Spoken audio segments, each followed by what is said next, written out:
మహాదేవుడు మన రక్షకుడైన యేసుక్రీస్తు ఘనమైన నామమునకు మహిమ ఘనత ప్రభావములు యుగ యుగములకు కలుగునుగాక. ఆమేన్. ప్రభు అయిన యేసుక్రీస్తు ఘననామాన ఈ మంచి దినాన ప్రభు అయిన దేవుని సన్నిధిని ప్రేమించి ఆయన సన్నిధానంలో ఆయనతో కూడా సహవసించడానికి మేము ఈ పనులు త్వరితగతిని ముగించుకుని 14వ రోజు ప్రతిష్ఠించబడిన ఈ కూడికలలో 14వ దినాన దైవ వాక్యాన్ని వినడానికి ఆశతో వచ్చిన మీ అందరికీ ప్రభు అయిన క్రీస్తునాథుని పేరున హృదయపూర్వక వందనాలు తెలియజేస్తూ, ఆత్మీయులు దైవ పిల్లలని మీతో ఈ రాత్రి దైవ వాక్యము ద్వారా పరిచర్య చేయడానికి ప్రేమతో నాకు ఇటు ఆహ్వానాన్ని ఇచ్చి మరి మీ మధ్య ఉండడానికి ఆహ్వానం ఇచ్చిన దైవజనులు తమడు దైవ ప్రసాదం బట్టి చెల్లిని బట్టి పొరలో సంతోషిస్తూ సేవకుల కుటుంబానికి నా హృదయపూర్వక వందనాలు తెలియజేస్తున్నాను. పెద్దలైన వారికి కూడా ప్రభు అయిన క్రీస్తునాథుని పేరు మరొకసారి నా హృదయపూర్వక వందనాలు. బాగున్నారు కదా? లైక్ మిమ్మల్ని చూడడం చాలా సంతోషకరంగా ఉంది నాకు. ఎంతైనా ఆత్మీయంగా ఒకరినొకరు కలుసుకున్నప్పుడు ఆ సంతోషం వేరే కదండి. మంచిది. గడిచిన రాత్రి చెల్లి ఏ మాటలు చెప్తుందా అని నేను విన్నప్పుడు శ్రమలలో ఉన్న దాగి ఉన్న సిరులను గురించిన ఆధ్యాత్మిక సత్యాలు మీరు విన్నారు. సరే, 14 రోజుల పాటు 7 రోజులు ఒక అంశం, 7 రోజులు మరొకటి మీరు నేర్చుకున్నారు. కాస్త బ్రేక్ ఇచ్చి ఇప్పుడు మరో మాటని ఎదుటి నేను తీసుకుని వస్తాను. మీరు విన్నదే అయినా మరొకసారి మన్నన చేయడానికి మీరు తెస్తాను. ప్రార్థన. ఎందుకు క్రైస్తవుడు ప్రార్థన చేయాలి? ప్రార్థన గురించి ప్రభు అయిన యేసుక్రీస్తు వారు ఎన్నో పర్యాయాలు పరిశుద్ధ గ్రంథం అనే బైబిల్లో చెప్పడం మనం చూస్తాం. ఎందుకు ప్రార్థన చేయాలి? ఈ పూట ఓ విశేషమైన విషయాన్ని దైవవాక్యపు వెలుగులో నుండి చూడడం ప్రయత్నం చేద్దాం. దానిని మనం 21 దినాల ప్రతిష్ఠిత దినాలు అనుకున్నాం కదా. ఈ 21 దినాలు మనలాగే ఒక ఆయన బైబిల్ గ్రంథంలో దానియేలు గ్రంథము 10వ అధ్యాయంలో దానియేలు అనేటువంటి భక్తుడు 21 దినాలు ప్రభువైన దేవుని ఎదుట అన్నపానములు తినక అనేసి ఆయన ఉన్న విధానం, ఆయన 21 రోజులు అలా ఉండడాన్ని బట్టి ప్రార్థన యొక్క విశేషం ఏమిటో, విశిష్టత ఏంటో ప్రభువైన దేవుడు చాలా స్పష్టంగా పాత నిబంధన గ్రంథ భక్తులకి అద్భుతమైన రీతిలో బోధించడం, అది నూతన నిబంధనలో అపోస్తలుడైన పౌలు దాన్ని ఉద్ఘాటించడం మనం జ్ఞాపకం చేసుకుంటాం. దాన్ని మరొకసారి మననం చేయ ప్రయత్నానికి ప్రభువైన దేవుని ఆత్మ సహాయంతో ఎదుటి నేను వస్తున్నాను. రండి, పరిశుద్ధ గ్రంథం బైబిల్లో 3 వాక్య భాగాలను మనం చదువుకుని ఆ 3 వాక్య భాగాల్లో ఉన్నటువంటి విషయ విశేషాలను మనం నేర్చుకునే ప్రయత్నం చేద్దాం. దానియేలు గ్రంథం, పాత నిబంధన గ్రంథంలోని దానియేలు గ్రంథం 10వ అధ్యాయము. దానియేలు గ్రంథం 10వ అధ్యాయం నేను 11వ వచనం నుండి చదువుతున్నాను. 11వ వచనం నుండి సరే కలిసి మనం చదువుకోవడానికి ప్రయత్నం చేద్దాం. 11వ వచనం నుండి 16వ వచనం కలిగిన భాగాన్ని లేదంటే 17 వరకు మనం చదువు ప్రయత్నం చేద్దాం. దానియేలు, నీవు బహుప్రియుడు కనుక నేను నీ యొద్దకు పంపబడింది. ఒకసారి ఓకే, నేను ఇలా చెప్పలేదు అనుకుంటా. ఉత్తర ప్రత్యుత్తరంగా చదువుతాం. అదే నేను చెప్పింది, మీరు చేస్తున్నదే కాదుగా. అంటే నేను ఒక చదువుతాను, తర్వాత మీరు చదువు ప్రయత్నం చేద్దాం. 11 నేను చదువుతున్నాను. దానియేలు, నీవు బహుప్రియుడు కనుక నేను నీ యొద్దకు పంపబడింది. నీవు లేచి నిలవబడి నేను నీతో చెప్పిన మాటలు తెలుసుకునమని అతడు ఈ మాటలు నాతో చెప్పగా నేను వణుకుచూ నిలవబడింది.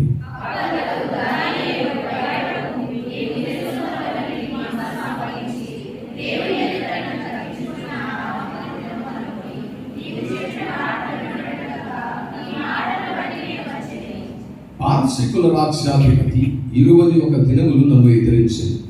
ఇంకా పారసీకుల రాజు సముఖమున నేను నిలుచుచుండగా ప్రధాన అధిపతులలో మిఖాయేలును ఒకడు నాకు సహాయము చేయవచ్చును.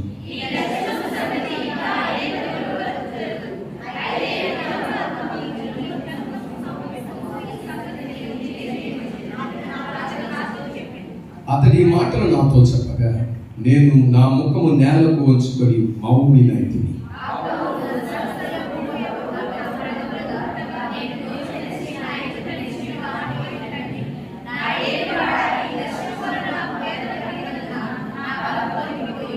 నా ఏలిన వారి దాసుడనైన నేను నా ఏలిన వారి ఎదుట ఎలాగున మాట్లాడుదును, నా బలము తొలగిపోయేను, ఊపిరి విడవలేకున్నానని చెప్పగా, చివరిగా అందరి మాట చదవండి.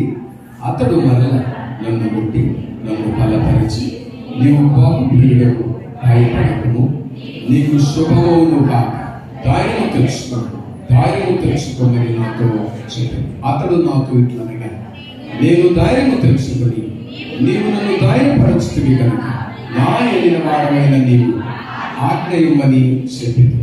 మరొక మాట నూతన నిబంధనలో నుండి ఈ మాట ఎవరైనా చదవ ప్రయత్నం చేయండి.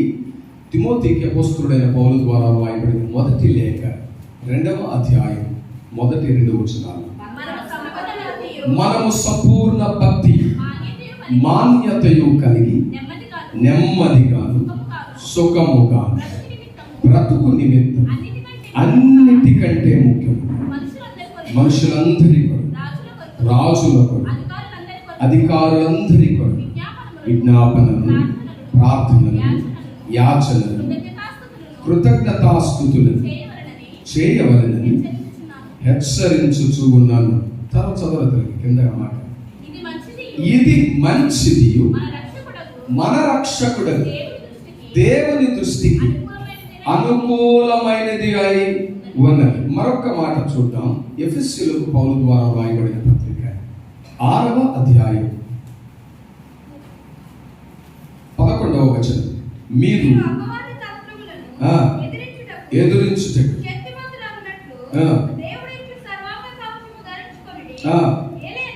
ఏలైనగా మనము పోరాడునది శరీరాలతో కాదు, కానీ ప్రధానులతోను, అధికారులతోను, ప్రస్తుత అంధకార సంబంధులకు, లోకనాథులతో, ఆకాశ మండలమందున దురాత్మల సమూహముతోనూ. చాలు, చిన్న ప్రార్థన చేద్దాం. అలాగే కళ్ళు మూసుకోండి. ఎవరికి వారే పరిశుద్ధాత్మ దేవుని సహాయం కోరుతాం. త్రియేక దేవుడు అయిన మా ప్రియ ప్రభువా యేసయ్య, మీ పరిశుద్ధ పాదాలు ఎత్తుచేరి నాయన 14వ రోజు సాయంకాల చల్లని పూట మరొక్కసారి మీ పాదాలు ఎత్తుకొచ్చి, ఆనాడు నిన్ను వెంబడించిన జనముల మీద కనికరపడి మాట్లాడిన దేవుడు కదా, ఈ రాత్రి కూడా నిష్ప్రయోజకులమైన పిల్లలు బలహీనులను ఒప్పుకుంటూ ఎదుర్కొచ్చామయ్యా. మీ సంపూర్ణతను, మీ స్థిరత్వాన్ని, మీ బలమును మేము కలిగి ఉన్నట్లు మీ మాట ద్వారా మరొక్క పర్యాయం మమ్మల్ని బలపరచండి. మీ మాట తప్ప మమ్మల్ని సంపూర్ణపరిచేది మరొకటి లేదయ్యా. మీ మాట తప్ప మమ్మల్ని బలపరిచేది మరొకటి లేదు బాబు. మీ మాట తప్ప మమ్మల్ని స్థిరపరిచేది మరొకటి లేదయ్యా. నీ మాట ఇచ్చి మాతో మాట్లాడండి. వినుబుద్ధి నీవు పుట్టింపగా నాయన, నీ మీద తిరుగుబాటు చేయనొల్లని ప్రజలాగా ఈ సన్నిధిని సంపూర్ణ మగటకు సాగిపో కృపనిస్తారని చేరిన మమ్మల్ని ಎಲ್ಲరినీ మరొక్కసారి పరిశుద్ధాత్ముడా మా ప్రభువా మీ హస్తాలకు అప్పగించుకుంటూ, నిలిచిన వాడు నిష్ప్రయోజకుడు, మీ వాక్శక్తి అందించి మా ಎಲ್ಲరితో మాట్లాడి మాకు పొందమని యేసు నామమున ప్రార్థించి వేడుకొంచున్నాను పరమ తండ్రి. ఆమేన్. ఒక పల్లవి ఉచ్చారణ పాడతాను. మన సంఘ పరిచర్యల గురించి జ్ఞాపకం చేసుకుంటూ పాడుకుంటాను. ఉన్నత ఉపదేశము సత్తువగల సంగము, ఉన్నత ఉపదేశము సత్తువగల సంగము, బోయాజు పొలము నరారాజు వనము, బోయాజు పొలము నరారాజు వనము, విన్నావా ఓరుతమ్మ ఇది సురక్షితమైన స్థలమమ్మ, విన్నావా ఓరుతమ్మ ఇది సురక్షితమైన స్థలమమ్మ.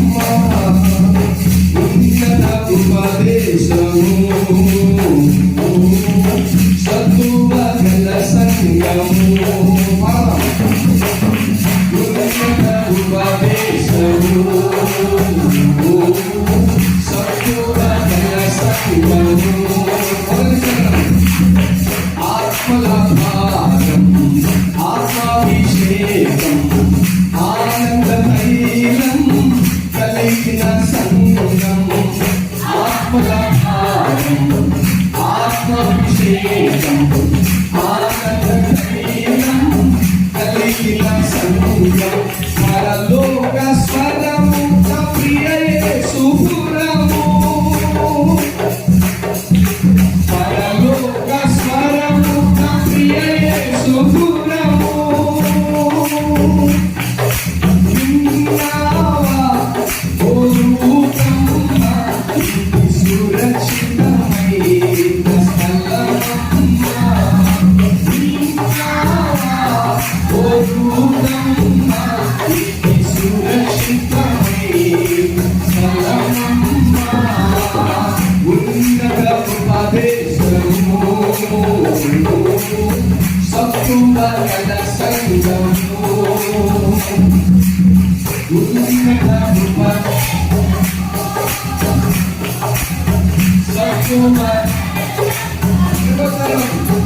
ఆది అపోస్తుల ఉపదేశము సహవాసమును కలిగిన సంగము ఆది అపోస్తుల ఉపదేశమును సహవాసమును కలిగిన సంగము ఎడతెగని ప్రార్థన సంపూర్ణ ఆరాధన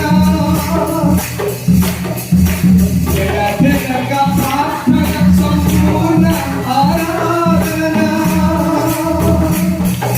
విన్నావా ఓ రూపమ్మ ఇది సురక్షితమైన స్థలమమ్మ విన్నావా ఓ రూపమ్మ ఇది సురక్షితమైన స్థలమమ్మ ఉన్నత సత్తువగల సంగము ఉన్నత ఉపదేశము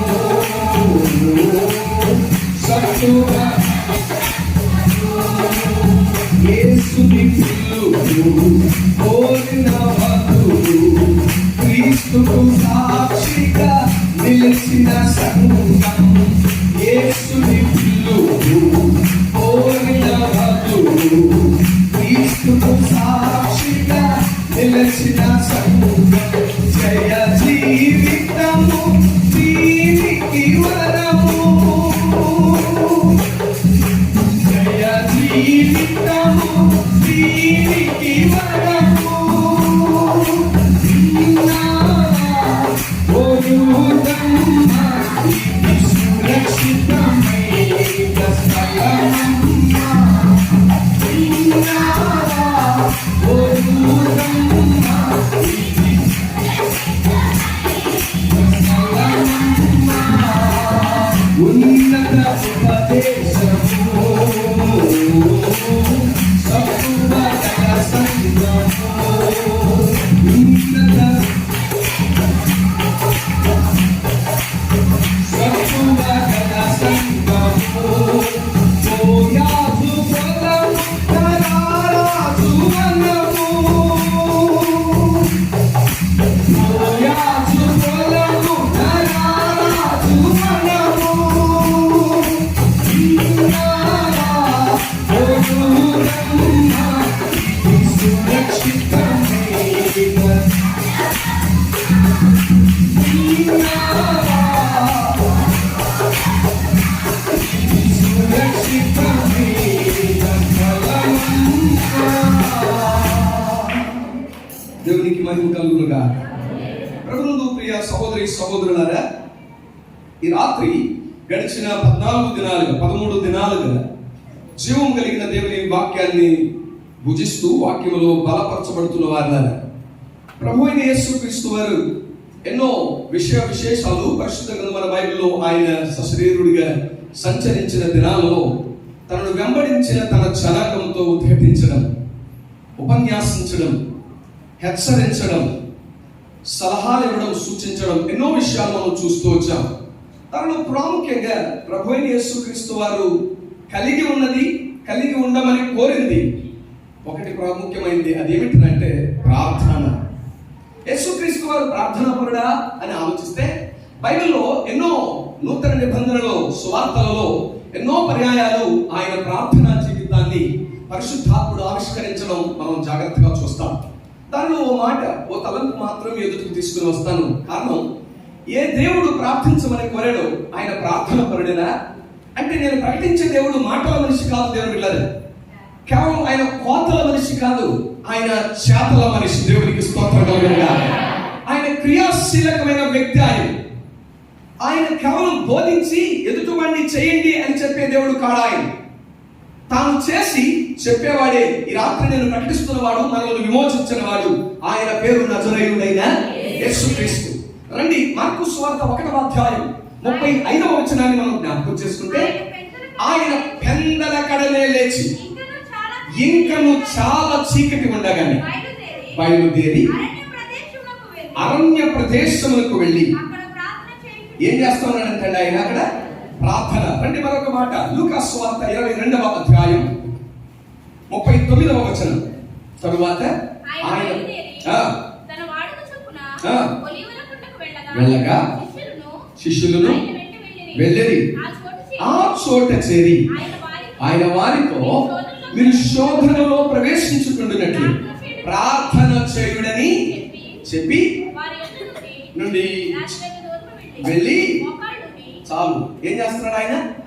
ఇన్స్ట్రక్షన్స్ మాత్రం ఇచ్చి సరిపెట్టుకునే దేవుడు కాదు ఆయన. ప్రభువుకు ప్రియులారా, ఈ దినాన మన జీవితాలకు బోధ ఎక్కువ ఉంది, కానీ బ్రతుకే కొదువైపోయింది. బ్రతుకు లేని బోధ, బోధించబడిన దాని ప్రకారం బ్రతకలేని మన జీవన శైలిని రేపు న్యాయపీఠం ఎదుట ఆయన నిగ్గు తేల్చేస్తాడనే జాగ్రత్త కలిగిన వారిని విన ప్రయత్నం చేయాలి. ఎంత మనం వింటున్నామో దానిలో ఎంత మనం అభ్యసిస్తున్నాం అనేది చాలా ప్రాముఖ్యమైన విషయం. దేవుని పిల్లలు, ఉదాహరణకు ఏమనుకోకండి, ఊరికి ఎలా అంటున్నాను, కంచం నిండా పెట్టుకుని తింటాం. తిన్నదంతా జీర్ణం అవుద్దా? తిన్నదంతా రక్తంగా మారుద్దా? లేదు, దానిలో బోర్డంతా వ్యర్థంగా మారిపోద్ది. తిన్నదానిలో అతి తక్కువ వ్యర్థంగా మారి మిగిలినదంతా నీ వంటికి పట్టాలంటే తినే ఆహారాన్ని ప్రేమించాలి. దేవునికి స్తోత్రం కలుగునుగా. తినే ఆహారాన్ని ఇష్టపడాలి, ఇష్టపడి తినాలి, ప్రేమించి తినాలి. అప్పుడు తిన్నదంతా జీర్ణమయ్యి నీ ఎముకలకు సత్తువ, నీ కండరములకు బలం, నీ రక్తానికి శుద్ధత కలుగుతుంది. ప్రభువును ప్రేమించుకుంటూ వారు. అలాగే దైవ వాక్యాన్ని వింటున్నటువంటి మనం కూడా వాక్యాన్ని ప్రేమించాలి, వాక్యమైనటువంటి దేవుని ఇష్టపడాలి. ఆయన ఇష్టపడి మనం హత్తుకోగలిగిన ఎడల నిశ్చయంగా ఆయన యందు మనం స్థిరపరచబడతాం, సంపూర్ణపరచబడతాం. క్రీస్తు ఫలములు కలిగిన వారమై ఆయన తోడ సింహాసనం మీద కూర్చుండ కృపను పెంచబడతాం. కనుక ప్రభువును ప్రియమైనటువంటి వారు, మనం గమనించవలసిన ఒక ఆధ్యాత్మిక సత్యం, ఆయన ప్రార్థించిన దేవుడు. రైట్, ప్రార్థన యొక్క ప్రాముఖ్యత ఎంత గొప్పదో అంత్య దినాలలో ఉండేటువంటి నీవు నేను తెలుసుకోవాలని అంత్య దిన క్రైస్తవుల కొరకు ప్రభువైన యేసుక్రీస్తు వారే ఉద్ఘాటించిన మరొక మాట. అదే లూకా సువార్త పేజీ అలాగే ఉంచి పక్కకు చూడండి, 21వ అధ్యాయం 34వ వచనం ఉన్నది. ఈ మాట చెల్లి చదువుతుండగా వింటున్న వారులారా, మిమ్మల్ని మీరు ఈ అర్థంలో చూసుకోవచ్చు. ఈ అంత్య దినాల్లో మన బ్రతుకులు ఇంట్లో ఏమంటో ఇదివరకటి దినాల్లో ఇంట్లో కిచెన్, వంటగది ఎప్పుడు వండుతూనే ఉండేది. ఇప్పుడు వంటగది పల్లె. అందుకే పల్లెటూరులో కూడా ఏ పాయింట్లు వచ్చేసాయి? కర్రీ పాయింట్లు. సిగ్గు లేకుండా చెప్పుకోవాల్సిన దౌర్భాగ్యపు విషయం ఇది. ఆలోచించండి ప్రభువును ప్రియులారా, ఇంట్లో వండు కూడా మానేసాం. బైబిల్ ఎప్పుడో చెప్పింది అంత్య దినాల్లో పరిస్థితులు ఏంటో అంటే, చదవంటున్నాను ఇప్పుడు, మీ హృదయములు ఒకవేళ తిండి వలనను, మత్తు వలనను, ఐహిక విచారముల వలనను మందం. ఆగండి, తింటే హృదయం మందం అవుతా, ఒళ్ళు మందం అవుతుంది. మరి ఇది ఎక్కడ మాట? మీకు అర్థం అవ్వాలి. ఇది ఎక్కడ మాట? దేవుని వాక్యం అంటుంది, మీ హృదయములు ఒకవేళ తిండి వలన, మత్తు వలన, ఐహిక విచారాల వలన మందంగా అయిపోతే చూసుకోండి అంటున్నాడు ఆయన. ఇదేమిటో మీకు తెలియాల్సిన ఒక ఆధ్యాత్మిక సత్యం, ఇంగ్లీష్ లో ఒక సయత్ ఉంటుంది, where there is will there is a way. మనసు ఉన్న చోట ఏముంటుందట అంటే నీ శరీరాన్ని ప్రోత్సహించేది, నీ శరీరానికి మాస్టర్ ఎవరు అంటే నీ మనస్సు అయి ఉండాలి. కానీ ఎంత దినాల్లో నీ శరీరానికి మనస్సు మాస్టర్ అవుతుంది, నీ మనస్సుకు మాస్టర్ ఎవరు అవుతారు? శరీరం అవుతుంది. అందుకే ఏఐ, ఆర్టిఫిషియల్ ఇంటెలిజెన్స్ అనేది వచ్చేసింది ఇప్పుడు. ఆర్టిఫిషియల్ ఇంటెలిజెన్స్ అంటే సింప్లెస్ట్ ఆఫ్ ద సింపుల్. ఇది వరకు పిల్లలు లీవ్ లెటర్ రాయాలన్నా ఏ లెటర్ రాయాలన్నా మాస్టర్ని అడిగేవాడు. ఇప్పుడు అక్కర్లా, నీ స్మార్ట్ ఫోన్ లో చాట్ జీపీటీ అని ఒకటి ఉంటుంది, దాన్ని కొట్టి please give me a leave letter అంటే వచ్చేస్తుంది. ఏఐ అంటే ఆర్టిఫిషియల్ ఇంటెలిజెన్స్. మానవుల్లో ఉన్నటువంటి జ్ఞానాన్ని మిషన్ లోకి ట్రాన్స్ఫర్ చేసి ఆర్టిఫిషియల్ ఇంటెలిజెన్స్ అన్నాం. ఎందుకురా అని అంటే నా స్టూడెంట్స్ నేను ప్రశ్నిస్తే టు మేక్ మ్యాన్ ఫ్రీ అన్నాడు. మనిషిని కాసేపు ఏమంటే ఫ్రీగా ఉంచడానికి అన్నాడు. కానీ ఒక మాట చెప్పండి, ఆర్ వి ఫ్రీ? మనం ఫ్రీగా ఉన్నామా అంటే అబ్బో ఎంత ఫ్రీగా ఉన్నామంటే ఆ ఫ్రీ టైం అంతా నోరు తెరిచి ఈ కుర్చీలో కూర్చుని ఆ కుర్చీకి కాళ్ళు సాపి తాటేకులు, ఎస్తరేకులు, మొగల రేకులు, పోతరేకులు, ఏమంటే ఈ రేకులన్నీ పొద్దున మొదలుకొని సాయంత్రం దాకా చూడగలిగినంత తీరిక దొరికింది మనకు. కానీ దైవ వాక్య విషయమై మనం మందమయ్యా. అంత్య దినాల పోకడ, ప్రభు అయిన దేవుని రాకడ ఎట్లుంటుందో జీవాధిపతిని దేవుడు విషయాలను చెప్తూ అన్నాడు. ఆ దినములలో మీ హృదయములు జాగ్రత్త పడండి. ఇట్స్ ఎ కాషన్, అది ఒక హెచ్చరిక. హెచ్చరిస్తూ తన వారితో ఆయన అంటున్న మాట వినండి ప్రభువును ప్రియులారా. వచ్చే విషయాలను ఆయన హెచ్చరిక చేయకుండా ఆపదను మనుషుల మీదకు తీసుకురాడు ఆయన. ఆది కాలం మొదలు ప్రకటన వరకు మీరు చూస్తే ప్రతిదీ మనుషులకు చెప్తూనే వచ్చాడు. ఏది ఆకస్మికంగా రాలేదు. వచ్చేదా? మా విజయవాడలో వరద కూడా ఆకస్మికంగా రాలా. పైనోళ్ళు చెప్పారు, పైనోడికి ఆ పోలే కొట్టుకుపోతే ఏం పోయారు అనుకున్నారు అంతే. దేవునికి స్తోత్రం. హెచ్చరిక లేకుండా ఆయన ఏ పని చేయడు. ఆయన నమ్మదగిన దేవుడు. ఆయన విపత్తు ఆపద వెంటనే రైలుగా తీసుకున్నాడు. చూడండి ఇక్కడ అంటున్నాడు ఆయన, మీ హృదయంలో ఒకవేళ తిండి వలనను మత్తు వలన. ఎంత దారుణం అంటే ఈ రోజులో మీలో ఎవరైనా ఇంటి దగ్గర ప్రార్థన పెట్టుకున్నారు ఏమంటే మీ పరిస్థితులను బట్టో మాకు కూడా వద్దులే అమ్మా అని సావకులుగా ఏమన్నా మీకు పెట్టుకోకపోతే అట్ట బాబా మా పరిస్థితులు అట్ట కొడితే బాబు దీవించుకోవడానికి మీకు పెట్టుకోవాలి బాబా అంటారు. సరే పెట్టుకుంటారు మీరు, రైట్. పెట్టిన వాళ్ళు మామూలుగా పెడతారా? బిర్యానీ వండుతారు, బిర్యానీతో పాటు డ్రింక్ కొడతారు. వద్దామంటే బొల్లగోడు డ్రింక్ కూడా, దీంతో పాటు డ్రింక్ తాగకపోతే అసలు కుదరదండి, కావాలని. తిండి వలనను, రెండోది ఏంటంట మత్తు వలనను. సోమన్న చాలా సింపుల్ గా చెప్తాడు, పాత్రలో ఉండే పొట్టలోకి వెళ్తే పొట్ట పడికెప్పుదాం అంటున్నాడు. ఆలోచించిన వాళ్ళ రైట్. అంత్య దినాల పరిస్థితి ఎట్లున్నదంటే తిండి వలన, మత్తు వలన, ఐహిక విచారం అంటే పెళ్ళైతే పెళ్ళి ఉన్నప్పుడు అవుద్దో ఈ అమ్మాయికి, అవుద్దో ఈ అబ్బాయికి అన్నావు. అయిన తర్వాత పుడతారో లేదు, పుట్టిన తర్వాత ఏమైపోతారో వీళ్ళు. అన్ని విచారాలే, ఐహిక విచారంలో వెళ్ళలేదు, రైట్. మీ హృదయములు మందముగా అయిపోతే చూసుకోండి. ఎందుకు అంటున్నాడంటే ముందుకు చదవండి ఏమంటున్నాడు ఆయన. ఆ దినం అకస్మాత్తుగా. ఏ దినం ఇది? ఆయన రాక దినం. ఆయన దొంగలే వస్తానన్న దేవుడు ఆయన. దాని గురించి ముందుగానే హెచ్చరిక చేస్తున్నాడు.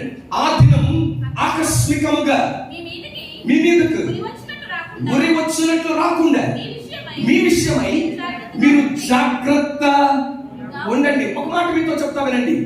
పిల్లలకి మధ్య టైఫాయిడ్ అంటున్నారే, రైట్, మలేరియా, జ్వరాలు ఇవంటున్నాం. ఆకస్మికంగా రావు ఇవి. మనిషిలో ఉన్నటువంటి ఒక రోగం బయటపడాలంటే 6 నెలల టైం తీసుకుంటుంది దేవుని బిడ్డలారా. 6 నెలల నుంచి లోపల ఉన్నటువంటి వైరస్ కానీ ఆ బ్యాక్టీరియా కానీ నీతో పోరాడుతూ ఉంటుంది. నీలో ఉన్నటువంటి రోగ నిరోధక శక్తి దాన్ని ఎప్పటికప్పుడు నిర్వీర్యం చేసేస్తుంది. ఒక సమయం వస్తుంది, ఆ సమయంలో నీ రోగ నిరోధక శక్తి మొత్తం నీరసించిపోగా అది ఆ బలహీనత బయటకు పడచుకుంటుంది. ప్రభువును ప్రియులారా, మనిషిలో ఉన్నటువంటి రోగం ఏది కూడా అప్రప్ట్గా సులభంగా వచ్చేస్తుందండి, తెలియకుండా వచ్చేసిందండి, అస్సలు రాదు. ప్రభువును ప్రియులారా, ప్రకృతి సంబంధమైనది ఏది ఆకస్మికంగా నీ మీద దాడి చేయదు. సమాధానకర్తకు దేవుడు ముందుగా హెచ్చరిక చేస్తున్నాడు. ఇవి విషయాలు చాలా స్పష్టంగా నీకు నాకు అర్థం అవ్వాలి. ఆ దినం ఆకస్మికంగా మీ మీదకు ఉరి వచ్చినట్లు రాకుండా మిమ్మల్ని మీరు జాగ్రత్తగా చూసుకోండి. అంటే తింటున్నప్పుడు, మత్తెక్కువ అవుతున్నప్పుడు ఎదురు ప్రార్థించి పడుకునేదాన్ని, ఎదురు ప్రార్థించడానికి ఎక్కువ సమయం తీసుకునేదాన్ని. ఇప్పుడు తింటున్నావు, పడుకుంటున్నావు, నీకు అర్థమైపోవాలి ఆయన రాక బహు సమీపంగా ఉందని. ఎవరో నీకు హెచ్చరిక చేయక ఆయన మాట నీకు హెచ్చరిక చేస్తుండగా జాగ్రత్త వహించిన వారమై. దొంగ వచ్చినట్లు వస్తానన్నాడు. ఏమండి, యజమానుడు ఏ సమయంలోకి వచ్చునో అని ఆశతో ఎదురు చూసే దాసుడు. యజమానుడు వచ్చి తలుపు తట్టగా యజమానుని కొరకు తలుపు తీసేటువంటి దాసుడు అంట యజమానుడితో కూడా లోపల ఉంటాడు. దేవునికి స్తోత్రం కలుగును గాక. అయితే తలుపు తట్టగా తలుపు తట్టినప్పుడు యజమాని స్వరమును విని ఏమండి ఆ స్వరానికి తలుపు తీయని నిష్ప్రయోజకుడైన దాసుడు నిశ్చయముగా చీకటి కొట్టులోనికి తోసివేయబడతాడని జీవం కలిగిన దేవుని వాక్యం. ఆయన హెచ్చరిక ఏమిటో తెలుసా? ఆ రోజు నువ్వు ఎదుర్కోవాలి అంటే, ఆ దినముల గురించి నువ్వు జాగరూకత వహించాలి అంటే ప్రార్థన అవసరం అంటాడు. కిందకి చదవన్నారు అక్కడ.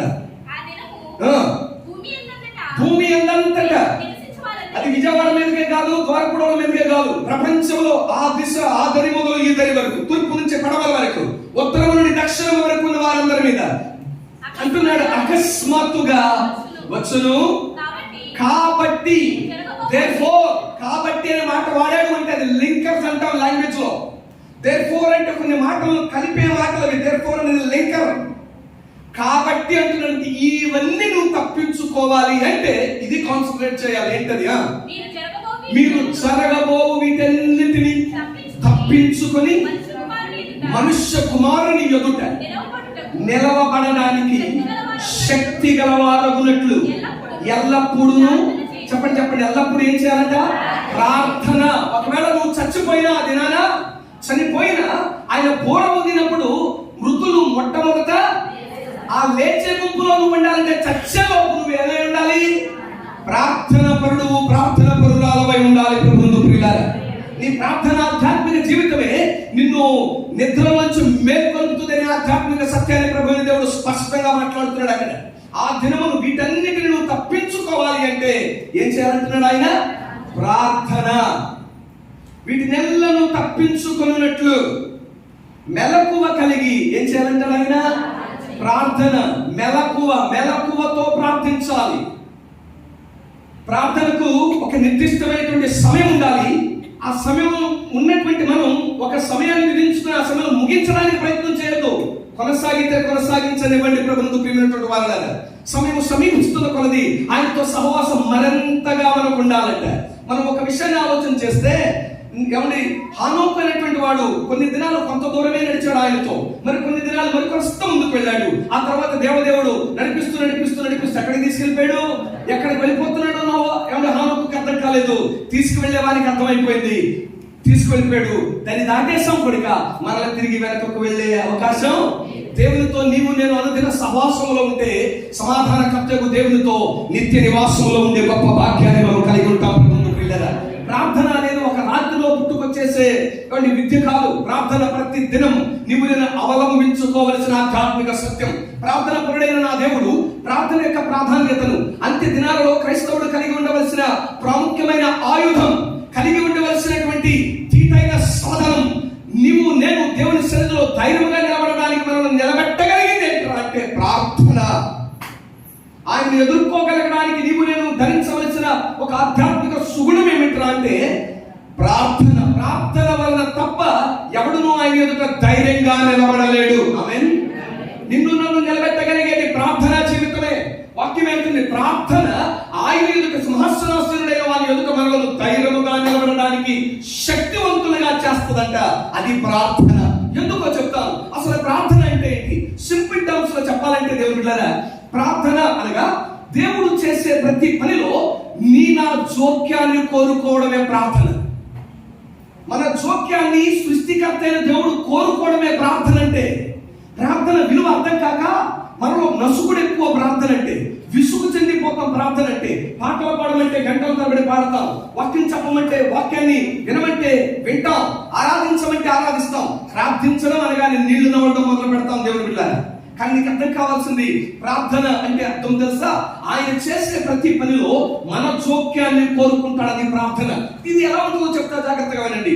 తమ్ముడు చల్లి మేము ముగ్గురం కలిసి, తమ్ముడు శాంతిరాజు అన్నాడు, అలా ఇంటికి రాన్న పరిస్థితులు బాగలేదు, దైవజనులు దైవప్రసాద్ తమ్ముడు దగ్గరికి వచ్చి అన్నారు, దైవజనుల దగ్గరికి, అన్నా ఇంటికి వచ్చి ఒకసారి ప్రార్థన చేయండి, అన్న పరిస్థితులు బాగలేదంటే వస్తానే తమ్ముడు అంటే, కాదన్నా నువ్వు రావాల్సిందే, అమ్మగారిని తీసుకురా అన్నారు. సరే వాళ్ళిద్దరు బయలుదేరుతున్నప్పుడు నేను కూడా కలిశాను. మేమిద్దరం వెళ్తా ఉంటే ఈలోపు చెల్లి నా చెల్లి అనుష కూడా కలిసాం. నలుగురు వెళ్ళాం. వెళ్ళిన తర్వాత ఇంట్లో ప్రార్థన చేసే వచ్చాం. మరో వారం అమూల్యమైన సాక్ష్యం తమ్ముడో లేదో చెల్లి చెప్పడం మొదలు పెట్టారు. ఎన్నో దినాలుగా, ఎన్నో నెలలుగా మా ఇంటి పరిస్థితి బాలేదు. పైకి డాంబికంగా కనబడుతున్నాం కానీ వెనకంతా అయోమయ గందరగోళ పరిస్థితులు. ఈ పరిస్థితుల్లో తెలియని స్థితిలో మేము ఏదో ఒకటి అయిపోదాం అనుకున్నాం. కానీ ఎందుకో ప్రభుని దేవుడు మాకు ఇచ్చిన తలంపుని బట్టి దైవజనులు ఒకసారి ఇంటికి తీసుకెళ్లి ప్రార్థిస్తే బాగుంటుంది అనుకున్నాం.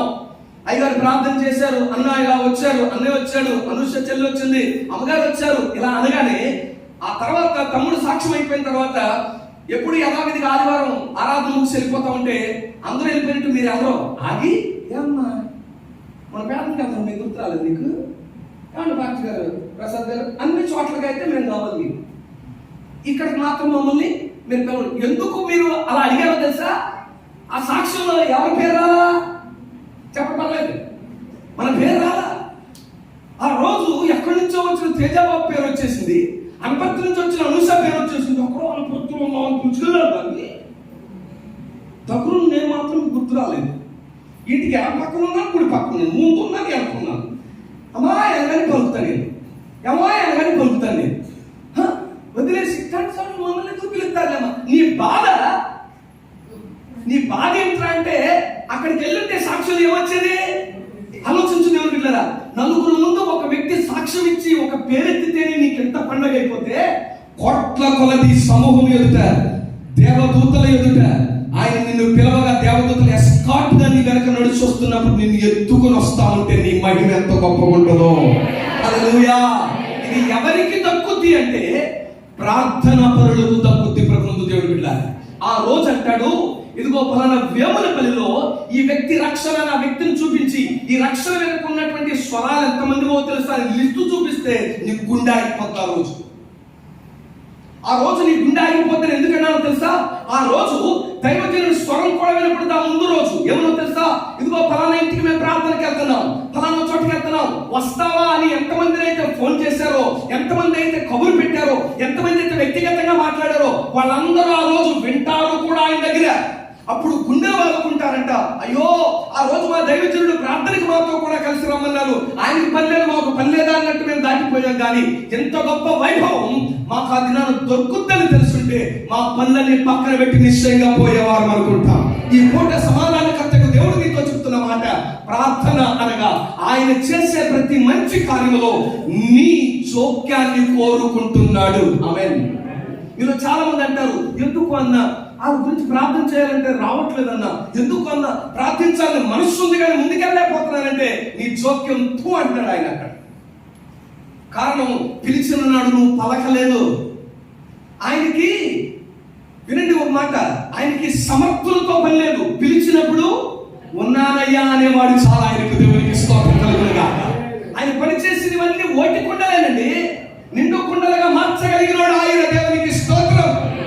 ఓటి కుండలని మూల నుండి ఏమండి మూలకు ఓటి కుండనైనా నీకు పిలుపు వచ్చినప్పుడు ఆ పిలుపుకు స్పందించడం నీకు చేతైతే మనుషులకు అందనంత ఉన్నత సింహాసనం మీద నిన్ను కూర్చోండనివ్వగలిగిన వాడు ఈ రాత్రి మనం ఆరాధించవలసిన వాడు.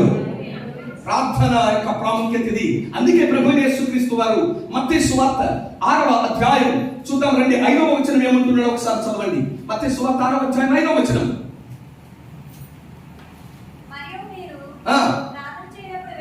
జాగ్రత్తలుగా మరియు మీరు చెప్పండి ఏంటో మాట, ప్రార్థన చేయునప్పుడు అంటే దాన్ని ఎలా ఆలోచించాలో తెలుసా? ఆయన ఎలా అనలా, మీకు ప్రార్థన చేయాలి అనిపిస్తే, ఎప్పుడైనా మీరు ప్రార్థన చేయాల్సి వస్తే అట్లా. మరియు మీరు ప్రార్థన చేయునప్పుడు అంటున్నాడు అంటే ప్రార్థన రెగ్యులర్ బేసిస్ లో జరగవలసినటువంటి ఒక ఆధ్యాత్మిక క్రియ, అనుదిన చర్య, అనుదిన ప్రక్రియ ప్రార్థన. దేవుని అభిష్టం మీరు ప్రార్థన చేయునప్పుడు అంటున్నాడు అంటే Christian is a man of prayer. క్రైస్తవుడు అంటే ప్రార్థించేవాడు. క్రైస్తవుడు అంటే అడ్రస్ ప్రార్థనా పరుడు అని అర్థం ప్రభువుకు ప్రియులారా. అంతేనా? 6వ వచనంలోకి వస్తే మరియు మీరు ఉపవాసము చేయనప్పుడు అనే మాట మనం చూస్తాం అక్కడ. అంటే ప్రార్థన ఉపవాసం రెండు ఒకదానితో ఒకటి కలిసి వెళ్ళాలి. సరే, ఇప్పుడు ప్రాముఖ్యతలోనికి వస్తున్నాను. ప్రార్థించిన దేవుడు ప్రార్థన ఎంత ప్రాముఖ్యమో ఆయన సింహాసనం మీద నీవు ఆయన కలుసుకోవాలంటే ఆయన నిన్ను ఆలింగనం చేసుకుని ఆ తర్వాత నీ స్థితిని ఆయన సింహాసనం మీద నిన్ను ఆయనతో కూడా కూర్చుండని వాలి అంటే నీకు నాకు కావలసిన ఒకే ఒక ప్రాముఖ్యమైనటువంటి సుగుణం, ఒకే ఒక ప్రాముఖ్యమైన ఫలం ప్రార్థన. ప్రార్థన నిన్ను ఆయనతో కూడా ఎక్కడ కృపాసీనుడైన దేవునితో సింహాసనం మీద కూర్చుండ గొప్ప భాగ్యం ఇస్తుంది ప్రభువునందు ప్రియులారా. ఇప్పుడు ఈ దినాల్లో మీలో చాలా మంది అనుకుంటారు, దైవజనులతో పాటు మేము కూడా అక్కడ కూర్చుంటే బాగుండు. కొన్ని ఫోటోలు మేము షేర్ చేసినప్పుడు, దైవజనులు షేర్ చేసినప్పుడు ఆ భాగ్యం మాకు కూడా వస్తే ఎంత బాగుండు. ఈ భాగ్యం దేవుని దేవుని బిడ్డలారా, నలుగురి మధ్య, మనుషుల మధ్య భాగ్యం ఇది. రేపు సర్వశక్తిమంతుడు, యుగములకు రాజు, సర్వాధికారి అయిన దేవుడు నిన్ను పిలుస్తున్నప్పుడు నీ వైభవం అంతంత కాదు. నిన్ను పిలిచి ఆ పిలుపు ఏమంటే సేవకుడిగా 100,000 మందిలో నిన్ను పాట పాడడానికి పిలిస్తే వెంట్రుకలు ఏమైపోతాయి, టక్కలు వేసి నిలబడిపోతాయి పాట అయ్యేదాకా, తిరిగి వెళ్ళేదాకా కూడా. అలాంటిది కోటాను కోట్ల దేవదూతలు ఎదుట, పరిశుద్ధులు ఎదుట నిష్ప్రయోజకులమైన మనలను ఆయన పిలిస్తే మన ఆనందానికి అవధులు ఉంటాయా? ఇక డ్యాన్స్ ఎంత అవుతారేమో. దేవునికి స్తోత్రం కలుగును గాక. ఆ దినం కోసం సిద్ధపడాలని ఆశ కలిగిన వాళ్ళరా, ఈ దినమును మోకాళ్ళకు పని చెప్పాలి. అనుదినం మోకాళ్ళకు పని చెప్పే వాళ్ళమై మనం ఉండాలి. అనుదినం మోకాళ్ళకు మనం పని చెప్తే ఆయన సింహాసనం మీద కూర్చోండి కృపనిస్తాడు మనకు. ప్రభు అయిన దేవుని వాక్యం అంటుంది, ప్రభువును ప్రియులారా, ఎందుకు ప్రార్థన?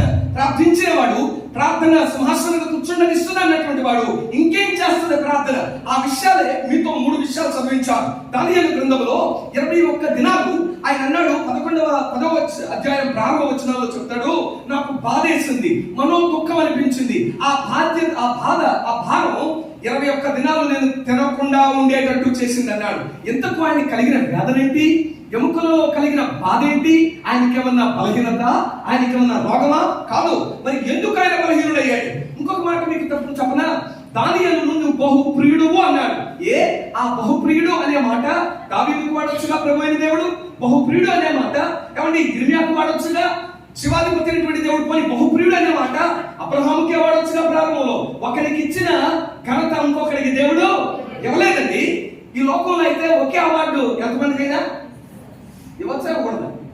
ఎంతమందికైనా ఇవ్వచ్చు. సూపర్ స్టార్లు, సూపర్ స్టార్లు, కాబట్టి ఏ స్టార్లు పడితే ఆ స్టార్లు ఇవ్వచ్చు. ఈ అవార్డు పడితే అవార్డు ఒకరికి కాదు, 1000 మందికి ఇవ్వచ్చు. కానీ ఆయన దగ్గర దొరికే అవార్డు ఒకటే. దేవునికి స్తోత్రం. ఎందుకు ఈయన బహుప్రియుడు అన్నాడు అంటే 21 దినాలు ఆయన, వినండి దేవుని బిడ్డలారా, ఆయన తన స్వచిత్తాన్ని నెరవేర్చుకోవడానికి దేవుని దగ్గర లేడు. తన వారి విషయమై దేవుని దగ్గర ఆక్రమణ చేయడానికి ఆయన అక్కడ లేడు. ఆయనకు ఒక విషయం అర్థం కాల. ఆయన కలవర పెట్టింది ఒక దర్శనం. ఆ దర్శనాన్ని గురించి తోటి స్నేహితుల దగ్గరికి వెళ్ళి, ఈ దర్శనం నన్ను కలవర పెట్టిందయ్యా, ఈ దర్శనం గురించి భావం ఏంటి నాకు చెప్పండి అనలేదు. లేక సకల విద్యా పారంగతులైనటువంటి మిగిలిన వారి దగ్గరికి వెళ్ళి, దీని గురించినటువంటి ధ్యానం నన్ను కలవర పెడుతుంది, దీని గురించి మీ ఆలోచన ఏంటి అని అడగల. ఎవరు దర్శనం ఇచ్చాడో దర్శనం ఇచ్చిన వాడే దాని యొక్క భావాన్ని చెప్పాలని ఆయన దగ్గరే మూలుగులాడటం ప్రారంభించాడు. ప్రభువుతో ప్రియులారా, ఎందుకు దేవుడు దూత వచ్చి నువ్వు బహుప్రియుడు అందో తెలుసా? దానియేలు, నువ్వు ఎంత గొప్పవాడంటే నీకు ఏ శ్రమ కలిగినా, ఏ డౌట్ వచ్చినా, ఏ పరిస్థితుల్లో నీకు అవమానం, నిందలు ఎన్ని ఎదురైనా నువ్వు ఎవరి దగ్గరికి వచ్చి పరిష్కారం కోరుతావో తెలుసా? నీ పరిష్కారం మనుషుల దగ్గర వెతుక్కోవు. నీవు పరిష్కారం, ప్రతి విషయానికి పరిష్కారం, అది చిన్న పనైనా పెద్దదైనా నీ పరిష్కార మార్గం నువ్వు వెతుక్కునేది ఒకటే, అది జీవము గల దేవుని సన్నిధి. ఆశ్చర్యమైన విషయం, ఈయన 21 దినాల ప్రార్థన ప్రపంచానికి ఆయన నేర్పిన ఆధ్యాత్మిక పాఠం ఏంటో తెలుసా? నీ ప్రార్థనను అడ్డుకునే ఆటంకకరమైన శక్తులు ఉన్నాయి. జాగ్రత్తని హెచ్చరించడానికి జీవము కలిగిన దేవుడు 21 దినాల కృపను ఆయనకి ఇచ్చాడు. దేవుడు 20 రోజులు కనుక ఆయన సహించి 21వ రోజు దాటిపోతే ఈ అనుభవం మనం నేర్చుకునే వాళ్ళం కాదు. దానియేలుకు బహుప్రియుడైనటువంటి మాట దొరికేదే కాదండి. ఆయన నలిగిపోయాడు. దేనికోసమో తెలుసా? ఆయనకు ఒక దర్శనం కలిగింది. ఆ దర్శన భావాన్ని అర్థం కాక ఆ దర్శనంలో ఉన్నటువంటి స్థితిగతులన్నీ ఆయన కలవరపరిచి వేదనకు గురి చేస్తే, ఈ వేదన నేను సహించలేని పరిస్థితిలో ఉన్నాను, ఈ వేదన తీర్చగలిగినాడు నువ్వు ఒక్కడే, సమాధానం నీ దగ్గరే, నాకు కావాలి, చావైనా రేవైనా నీ దగ్గరే అంటూ ఆయన దగ్గర తెగించి కూర్చున్నాడు. అయితే మనం చదువు లేఖనంలో చూస్తే రావాల్సినటువంటి దూత వచ్చి అన్నాడు, దానియేలు నువ్వు బహుప్రియుడు, నీకు శుభము కలుగునని అన్నాడు. నువ్వు ఆరంభించిన నాడే నీకు సమాధానం ఇమ్మని దేవుడు నన్ను పంపాడు. దేవునికి స్తోత్రం. నీకు అర్థం కావాల్సిన సత్యం ఏంటో తెలుసా? నువ్వు యథార్థమైన హృదయంతో సంపూర్ణంగా దేవుని మీద ఆధారపడి నువ్వు ప్రార్థన మొదలు పెడితే నీ సమాధానం ఇవ్వడానికి ఆయన దూతకు ఆజ్ఞాపిస్తాడు. జారీ చేసేసాడు ఆల్రెడీ. అయితే ఆ దూత రావడానికి కాస్త జాప్యం అవుద్ది. మనం ముగించేసి అవలేదులే అని దాటిపోతాం. కానీ ఆశ్చర్యకరమైన విషయం ఇక్కడ జీవం కలిగిన దేవుడి వాక్యం ఏముంటుందో తెలుసా? మనం ప్రార్థన ఆపకుండా చేయాలంట దేవుడు. రైట్, ఇది మీకు అర్థం అవడానికి నూతన నిబంధనలు వచ్చి కోరిలేట్ చేస్తాను, జాగ్రత్తగా వినండి. పౌలయ్య అన్నాడు, మనము సంపూర్ణ భక్తియు మాన్యతయు కలిగి సుఖంగా, చెప్పండి, నెమ్మదిగా బ్రతకాలంటే. ఎవడో వినండి, మనం ఎలాంటి వాళ్ళమో తెలుసా? లోకంలో సామెత ఉంటుంది, సంఖలో పిల్లలు ఎట్టుకున్నంటే ఏం చేసామంట? గట్టిగా పర్లేదులే, సంఖలో పిల్లెట్టుకుని ఊరంతా వెతికామంట. సంఖలో పిల్లెట్టుకుని చాలా సందర్భాలు ఇదే, జేబులో మొబైల్ పెట్టుకుని నా మొబైల్ ఎక్కడో పోయిందని ఎత్తుకునే రకాలు. అంటే ఎందుకు మాట్లాడాను తెలుసా? దేవదేవుడు నెమ్మదిని సుఖాన్ని ఏమండి మార్గాన్ని చెప్పేశాడు. ఇక్కడ వదిలేసి రకరకాల చోట్ల ఎత్తుకుంటాం మనం. ఆయన అంటాడు, మనం సుఖముగాను నెమ్మదిగాను బ్రతుకోవాలనంటే అన్నాడు. ఈ రోజు క్రైస్తవులేనండి, విడ్డూరమైన విషయం, నా బంధువుల్లోనే జరిగిన విషయం చెప్తానండి. అల్లుడు చచ్చిపోయాడు అంటే నాకు బామ్మర్ది అవుతాడు ఒక విధంగా. నా బాబాయ్ కూతురికి తెచ్చుకున్నాడు, నాకు బామ్మర్ది. వాళ్ళు అమ్మాయికి పెళ్లి చేసేటప్పుడు మంచి సంబంధాలు తీసుకొచ్చారు మిగిలిన సేవకులుగా ఉన్నవాళ్ళు. ఆ బాబాయ్ ఏమన్నారు తెలుసా? కొన్ని షరతులు, ఎలాంటి షరతులు చెప్తానండి, మీలో కూడా కొన్ని షరతులు ఉంటాయి. ఈ అమ్మాయిని ఇచ్చేటువంటి అవతరుడి కంటే తల్లి ఉండకూడదంట, తండ్రి ఉండకూడదంట, అక్క చెల్లెలు ఉండకూడదంట. నోకుంటున్నారు కానీ మీరు చాలా మంది ఇట్టంట ఆలోచించారు. అతను కూడా లేకుంటే నా కూతురు సుముఖుడికి అవుతుంది బాబా. ఎట్టి సాకరీ చేయాల్సిన పని ఆడపడుచులు నిట్టూర్పులు, అత్తమామల ఎత్తు కొడుకులు సంపాదించిన మొత్తం.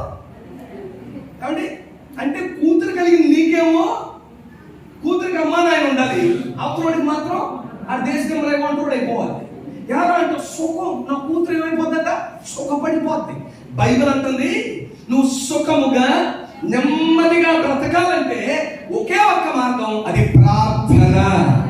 అక్కడికి చూసి చెప్పండి, నీకు సుఖం కావాలంటే ప్రార్థించండి. తమ్ముడా, మనకు సుఖం కావాలంటే ప్రార్థించాలి. చెప్పండి ఏం చేయాలి? చెప్పండి ఏం చేయాలి? ప్రార్థించాలి. అంతేగాని గౌరీపట్నం వెళ్ళడం కాదు. అంటే గౌరీపట్నం వెళ్ళి గుండి ఇచ్చారండి, గౌరీపట్నం వెళ్ళి పొలాన్ని ఇచ్చారండి, పిల్లలు ఏళ్ళ పాట వేసారండి. కాదు దేవుని బిడ్డలారా, విను. మనము సుఖముగాను నెమ్మదిగాను బ్రతకవాలంటే అన్నిటికంటే ముఖ్యము, వండర్ఫుల్ స్టేట్మెంట్ దేవుడు ఇచ్చాడు అక్కడ. అన్నిటికంటే ముఖ్యంగా మనుషులందరి కొరకు, రెండో రాజుల కొరకు, అధికారుల కొరకు 4 పనులు చేయాలి. విజ్ఞాపన, ప్రార్థన, యాచన, కృతజ్ఞత. 4 పనులు చేయాలి. ఆగండి, అందరి కొరకు అన్నాడు. రెండోది రాజుల కొరకు అన్నాడు. మనకు తెలిసిందంటే చెప్పమంటారా? అనవసరంగా ఓట్లు వేసామంటాడు. వేసిన రోజు నుంచి వాటికి దరిద్రమైనది మన జీవితం అంతా. నీకు సంగతి తెలుసా? ఓటు నువ్వే కాదు, అన్య జనులు కూడా ఓటేశాడు. క్రైస్తవుడిగా దేవుడు నీకు ఇచ్చిన బాధ్యత. రాజుల కొరకు ఎందుకు ప్రార్థించమంటున్నాడంటే, ఆ రాజుకు దేవుడు తెలియదు. దేవుడు తెలియని వాడిని నిలబడి ఏలేవాడు చీకటి శక్తి ప్రభుత్వం ప్రియమైనటువంటి దేవుడు బిడ్డలారా. అందుకే అపోస్తలుడైన పౌలు అన్నాడు, మనము పోరాడునది శరీరాలతో కాదు, దురాత్మల సమూహంతో. అంటే చెప్పనా, క్రీస్తు ఈ రోజుల్లో చాలా మంది సేవకుల్నే పట్టి ఆడిస్తున్నప్పుడు దేవుని ఎరగని నాయకుల్లో వాడు ఉండి పనిచేయడం పెద్ద విడ్డూరమేమి. దానియేలు గ్రంథమందు మనకు అర్థమైనటువంటి ఆధ్యాత్మిక సత్యం అది. దానియేలు దగ్గరకు వచ్చి దూత అంటుంది, నేను ఫస్ట్ డే నీ దగ్గరకు వచ్చాను, కానీ ఫస్ట్ డే నుండి నీ దగ్గరకు రాకుండా ఆ డోర్ లోనికి నేను ప్రవేశించుకున్న నాటకపరిచిన వాడు పారసీక దేశపు రాజు. వాడిని పట్టింది చీకటి ఆత్మ. ఆ ఆత్మతో నేను పోరాడుతున్నాను. అయితే ఆశ్చర్యం చెప్పనా దానియేలా, నీ ప్రార్థన ఆగక నువ్వు మానక చేసిన 21 దినాల ప్రార్థన నా దేవుని చెవినిపడి నాకు సహాయం చేయడానికి ప్రధాన దూతైన మిఖాయేలును పంపాడు. చెప్పండి కూడా దేవునికి స్తోత్రం కలుగుతుందా. హల్లెలూయా. నువ్వు మానక ప్రార్థించడాన్ని బట్టి జరిగేది ఏంటో తెలుసా? ఆ కార్యం వినండి, నువ్వు కోరే కార్యం నీ ఎదుట జీవం కలిగిన దేవుడు చేస్తే నీ యందు ఆయన నామం మహిమపరచబడుద్ది. జనములకు అది క్షేమం కనుక అది జరగకుండా ఉండాలంటే వాడు అడ్డుకోవాలి. వాడి బలమును నువ్వు అడ్డుకోవాలంటే నీ మోకాళ్ళ మీద నుంచి నువ్వు ఏం చేయకూడదు, దిగకూడదు. నువ్వు అలాగూ కనుక పట్టుదలతో నిలబడగలిగితే ఎడతెగని ప్రార్థన నాడు నా ప్రభువైన యేసుక్రీస్తు వారు ఎడతెగక ప్రార్థన చేస్తే నీ సహాయం కొరకు మిఖాయేలును పంపుతాడు, సమాధానకర్తగా వాడు. మిఖాయేలు వచ్చే వరకు ఎన్ని రోజులు పట్టింది? 61 దినాలు ఎందుకు పట్టింది అంటే ప్రపంచానికి దేవుడు నేర్పించే ఇష్టపడ్డాడు. నువ్వు ప్రార్థించడం నీ చేతనైతే వాడు శక్తివంతుడు గాని నేను సర్వశక్తిమంతుడు అంటాడు నా దేవుడు. హల్లెలూయా. ఈ లోకనాథుడు శక్తివంతుడే కానీ నేను ప్రకటిస్తున్నవాడు, మనం ఆరాధిస్తున్నవాడు చెప్పండి ఎవరాయన? చెప్పాలి ఎవరాయన? సర్వశక్తివంతుడు. ఆయన జోక్యం అడగకుండా జోక్యం చేసుకోడు. అందుకే జ్ఞాని అయిన సొలొమోను సామెతల గ్రంథం 3వ అధ్యాయం 5వ వచనంలో చెప్పాడు. 3వ అధ్యాయం 5వ వచనం సామెతల గ్రంథం, నీ స్వబుద్ధిని ఆధారం చేసుకొనక నీ పూర్ణ హృదయంతో నీ పూర్ణ ఆత్మతో నీ దేవుడిని యెహోవా యందు నమ్మకం ఉంచు, నీ ప్రవర్తన అంతటి మీద అదండి. ఏ అధికారాన్ని ఒప్పుకోవాలి? దానియేలు సంపూర్ణ అధికారం ఎవరి చేతికి అప్పగించాడు? సర్వాధికారి దేవుని చేతికి అప్పగించగా ఆయన సైన్యాధిపతి అయినటువంటి మికాయేలునే పంపాడు. ఈ సత్యం నీకు అర్థం కావాలి. పూట మీరు చాలా మంది వచ్చి దైవజనునికి ఇచ్చే కంప్లైంట్ ఏంటో తెలుసా? అయ్యా నా భర్త ఇంటి తరపున కానీ, నా ఇంటి వెనక తరపున కానీ, నా తమ్ముళ్ళు కానీ, నా అన్నదమ్ములు కానీ, నా బామర్దులు కానీ, నా భర్త తరపులు కానీ ఎప్పుడు తాగుపోతాడు కాదు. నా కొడుకుకి అలవాటు ఎక్కడి నుంచి వచ్చిందో నాకు అర్థం కాదు. ప్రార్థన చేయి. ప్రార్థించాల్సిన దైవజనుడు కాడు. ప్రార్థించవలసిన బాధ్యత ఎవరిదే? ఎవరికి వారిదే. ఎందుకు వాడు తాగబోతాడు చెప్తాను. ఎవరు పెట్టారండి? చెప్పాలి. ఎవరు పెట్టారండి? అయ్యా ఇంతవరకు మాకు లోబడింది అయ్యా, ఎందుకో తెలియలేదు, 20 రోజుల క్రితం పరిచయం అయ్యాడంటే వాడెవడో. ప్రార్థన చేయండి అయ్యా, నా కూతురు బ్రతికేమైపోతే అర్థం కావట్లేదు అయ్యా, 4 రోజుల క్రితమే కాలేజీలో జాయిన్ చేశానండి వాడిని, కావాల్సిన దూరం అవుతుందని చెప్పి అప్పు చేసి బైక్ కొన్నానయ్యా, ఎవరి వల్లనో పడ్డాడయ్యా. ప్రార్థన చేయండి అయ్యా. నీకు సంగతి చెప్పనా? ఎవరి వలలోనో పడలేదు, ఎవడి వలలో చిక్కేడు వాడు. నీకు అర్థం కావాలి. రాజకీయ నాయకుడు మొదలు సామాన్యుడి వరకు త్రోవ తప్పుతున్నాడా? బాధ్యత క్రైస్తవుడిగా నాది నీదే ప్రభువుతో ప్రియమైనటువంటి వారలారా. క్రైస్తవుడని అంటే తిని తొంగునేవాడు క్రైస్తవుడు కాదు. సమృద్ధినిచ్చే వస్తే సాక్ష్యం చెప్పి నాకు అన్ని ఇచ్చాడండి, ఎవరికి కరోనా కొరకు దొరుకుతాడు, నాకు అన్ని దొరికేటట్టు చేశాడు. ఎందుకు దొరికేటట్టు చేశాడంటే తినేసి పడుకోమని కాదు, తిని జనముల కొరకు విజ్ఞాపన చేయమని చేయగలిగిన దేవుని ఆలోచన ప్రభుత్వం పైన. కారణం చెప్తా స్పష్టంగా వినండి, చెవులు వినిపించుకుని. ప్రపంచంలో తోటి వారి కొరకు ప్రార్థించే ఒక్కడే ఒక్కడు ఉన్నాడు, వాడే క్రైస్తవుడు. స్తోత్రం కలుగునుగా. ఎవరికి వాడు వెళ్ళి వాడి భక్తి చేసుకొస్తాడు కానీ క్రైస్తవుడు ఒక్కడే ప్రపంచం కొరకు, సత్యమైతే ప్రపంచం కొరకు చేయలేకపోయినా వస్తా ఉంటే దారులు మా కోసం ప్రార్థన చేయండి అంటే వేసుకోకుండా నీ కోసం ఎందుకు ప్రార్థన చేయను అంటా ఊరికే, కానీ వచ్చి ఆడి కోసం ఏడుస్తావు. దేవునికి ఇచ్చిన గొప్ప భాగ్యం. ఈ రోజు ఆ స్వరం ముయ్యబడాలని శత్రువు పన్నాగం లేదు దేవుడులరా, కానీ ఇంకనూ అడ్డగించువాడు నిలిచే ఉన్నాడు. దేవునికి మహిమ కలుగునుగా. కానీ రాత్రి ఆయనకి జ్ఞాపకం చేస్తున్నది ఏంటో తెలుసా? మీరు పోరాడున్నది శరీరంతో కాదు. కాబట్టి నా కొడుకుని మందలించు బాబు, అయ్యా రవిప్రసాద్ గారు నా కొడుకుని మందలించు బాబు, నా కూతురిని మందలించు తల్లి, అమ్మ సౌజన్య నా కూతురిని మందలించు. వాళ్ళు మందలించి వాళ్ళు చెప్పే ప్రయోజనం లేదు. మోకాళ్ళ మీదకి వచ్చాయి. నీ ఇంట సమస్య ఉందా? ఆ సమస్యను విన్నవించుకోవడానికి మహోన్నతులైన దేవుడి సముఖంలో నువ్వు దిగొచ్చాయి. నీతో కూడా ఒంటరైన స్థలానికి ఆయన వచ్చేస్తాడు. ఒంటరిగా చెప్పుకోవలసిన వాళ్ళు. హల్లెలూయా. నువ్వు మోకాళ్ళకు పని చెప్పడం ఆలస్యం, నీ సమస్యకు పరిష్కారాన్ని చేయగలిగిన దేవుడు దూత ద్వారా పంపిస్తున్నాడు అనే సత్యం నీకు అర్థం కావాలి. అడ్డుకోకుండానట్లుగా ప్రార్థించ ప్రయత్నం చేయి. వెసగొద్దు ప్రార్థనలో దేవుని బిడ్డ. 4 పనులు చేయమన్నాడండి ఆయన. మనుషులందరూ కొరకు అన్నాడండి. మనుషులందరి కొరకు. అక్కడ ఆగండి, మనుషులందరూ సంగతి పక్కన పెట్టండి. మీ సొంతలో వాళ్ళ కోసం చేయడానికి ప్రయత్నించడం. ఎవరి కోసం చెప్పండి, ఎవరి కోసం? భోజనానికి పిలిస్తే మాత్రం సందులు దాటిపోతాం, ఫంక్షన్కి పిలిస్తే మాత్రం ఊరు దాటిపోతాం. ప్రార్థనకు మాత్రం ఇక్కడికి వచ్చిన వాళ్ళ పేరు జ్ఞాపకం రాద్దాం. ఎవరినైతే ఇంకెందుకు గుండె బాదుకుని ఏడుస్తావు? దేవుడు అంటాడు చాలా నేను మొసలి కన్నీరు అంటాడు ఆయన. కారణం వేశ్యకైనా పరలోకముందు చోటిస్తా గాని వేషధారులకు నేను పరమందు చోటించే దేవుడు కానంటున్నాడు ఆయన. క్రైస్తవుని బాగు దేని ఉందో తెలుసా? ఎదుటివాడి క్షేమం నీ క్షేమం. దేవుడికి స్తోత్రం కలుగునుగా. ఒక్క మంచి మాట చెప్తానండి, అటోళ్ళు ఇటోళ్ళు మనతో బాగున్నారు అనుకో, మనం హ్యాపీగా పడుకోవచ్చు. అవునా కదా? చెప్పాలి. లేదనుకో, అటోళ్ళకి ఇటోళ్ళకి నువ్వు ఎదుగుతుంటే వాళ్ళు కళ్ళుల్లో ఏదో పోసేసుకున్నారు అనుకో, నీ కర్మగాలి ఊడుస్తా ఎండిపోయి నాకు అట్టిందనుకో, అమ్మమ్మమ్మో నా దరిద్రానికి కారణం నీ దరిద్రం అంతా నా మీదకే అందరం కదా. చెప్పరే, వాక్యం అంటుంది, అనేకుల కొరకు నువ్వు ప్రార్థించినప్పుడు వారి క్షేమంలో నీ క్షేమాన్ని దేవుడు సూచించుతాడు. మీరు అడగచ్చు ఒక మాట, అన్న నేను అందరి కోసం ప్రార్థన చేస్తాను, నా కోసం ఎవరు చేయరురా. ఆయన మిమ్మును గూర్చి చింతించుచున్నాడు కనుక మీ చింత యావత్తు. అది విషయం. నువ్వు అనేకుల కొరకు చింతించు, నిన్ను గూర్చి నువ్వన్నా నిద్రపోతావేమో, నిద్రపోతున్నా అంటావేమో, ఆయన అనడు. నిన్ను వినేవాడు, నిన్ను కాపాడువాడు కునుకడు. మనమన్నా కాస్త లేట్ అయితే చోగుతాం, ఊగిసలాడతాం. నెవర్. కారణం బాధ్యత కలిగిన తండ్రి ఆయన. ఆమేన్. బాధ్యత కలిగిన క్రైస్తవుడు ఈ 3 పనులు చేస్తాడు మనుషులందరి కొరకును. రెండోది, రాజులు. ఆగండి, మన రాజెవరో? నారా చంద్రబాబు నాయుడు గారు మన రాజు. మీకు అర్థం కదా? నిజంగా చెప్తున్నాను నేను. ఊరుకోండి పాపం, మా ఆయన ఎక్కలేదు. ప్రార్థన చేయమన్నావు అనుకో, ఆయన తీసుకునే రూలు ఆడు కూర్చుని ఆడిస్తాడు. తెలుసు కదా వాళ్ళకి.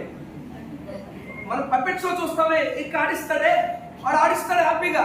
వాడి ఆటలు మన జీవితాలలో నెరవేరకుండా ఉండాలి అంటే నీ మోకాళ్ళ పని వాడి పేకకు ఖర్చు పెడతాడు ఆయన, శక్తి చెప్తాడు ఆయన. రైట్, వినండి ప్రభుత్వ పిల్లల. ఉదాహరణకు ఒక మాట, ఎస్తేరమ్మ ప్రార్థనకు దిగినంత వరకు అహష్వేరోషు పిలవను కూడా అసలు వెళ్ళడమే ఆజ్ఞకు విరోధం. అయినా ఒకటే ఉంది, మొర్దెకై అన్నాడు అంత ప్రార్థన పరుడు కూడా, నీ జనముల ప్రాణాలు నీ భర్త దగ్గర వెతుక్కో అన్నాడు. ఆమంది, నా జనముల ప్రాణములు వెతుక్కోవలసిన దగ్గర వెతుక్కుంటాను, నువ్వు కూడా వీళ్ళ జనములను నా కొరకు ప్రార్థించమని చెప్పాను. ఎక్కడ వెతుక్కోవాలి చెప్పండి. ఇప్పుడు నీకు అర్థం కావాల్సింది ఏంటో తెలుసా? చంద్రబాబు నాయుడు గారు అనుకుంటాడు నా బుర్ర, వెనకాల నా ఉన్నటువంటి ఐఏఎస్ల బుర్ర, ఆళ్ళ బుర్ర కాదు. ద్వారపుడిలో ఉన్న జీవము గల యేసుక్రీస్తు ప్రార్థనా మందిరంలో ఉన్న మోకాళ్ళ మీద మీ పని, జీవము కలిగిన దేవుడు అక్కడ ఆలోచన కర్తలు. ఇది వాక్యానుసారమైన మాట మీద గుర్తిస్తున్నాను దేవుడు. నీ ప్రార్థన ఏది కల హృదయాంతరంగంలో మార్చగలిగేది. కారణం జ్ఞాని సొలొమోను అన్నాడు, రాజు హృదయం నీ చేతుల్లో ఎలాంటిదంట? నీటి కాలువ, నీకు నచ్చినట్టు మారుస్తావయ్యా. మనం పాడుకుంటాంగా, ఆ భోజన పంక్తిలో సీమోను ఇంటిలో అభిషేకం చేసింది అక్కడితో. కానీ మొదటి చరణం ఏం పాడుకుంటాం?